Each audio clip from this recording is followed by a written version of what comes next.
There is nothing subtle about China's intentions, from the spectacular fireworks on opening night to the vast sums poured into the event and the city hosting it.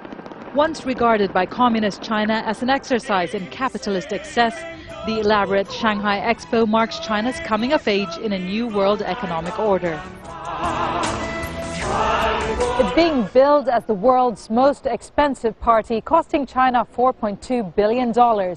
In attendance and showing their support are 189 countries, many with exhibits, hoping to catch a piece of China's market of 1.3 billion people. Each country's current economic status somewhat reflected in their contribution. Ailing Greece was barely able to finish its low-key exhibit, while Saudi Arabia spent a whopping $146 million for its spaceship-like structure.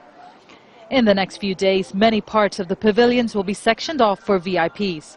Behind closed doors, discussions, mostly over trade. Among the dignitaries attending, France's President Nicolas Sarkozy. He's trying to foster friendlier ties with China to make up for spats over Tibet. And also prominent at the event, the European Union, China's largest trading partner. EU President José Manuel Barroso is holding talks on trade imbalances and the currency. Even the US, which is in the midst of a bitter debate about claims of Chinese currency manipulation, could not afford to be absent. China made it very clear from the beginning that failure to attend would be considered a snub. And that was stated very overtly in a couple cases, most notoriously in regard to the United States, which really until last summer it was uncertain whether it would attend. Just as much as it highlights China's economic importance, the Expo underlines China's growing diplomatic strength. China will take center stage on talks with South Korea about security threats from the north, and will also be lobbied to support tougher sanctions against Iran's nuclear program. But it's not just the outside world China is looking to impress. With its $46 billion facelift of Shanghai, 95% of the 70 million expected visitors are expected to be from China itself. This is the first time a developing country is hosting the Expo in past 160 years. It shows how big and strong China is right now.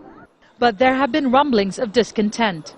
Human rights groups say Chinese dissidents have been silenced and detained, while 18,000 families have been moved out of their homes, some of them reluctantly, to make way for the Expo site. The Expo came just in time for China to launch its stimulus package to ward off the effects of the global downturn, creating jobs and spending billions of dollars on infrastructure. The Expo runs for 6 months, and when it ends, the pavilions will be bulldozed and the riverside cleared. But for the rest of the world, it will leave a lasting impression of China's rising influence. Divya Gopalan, Al Jazeera, Shanghai, China.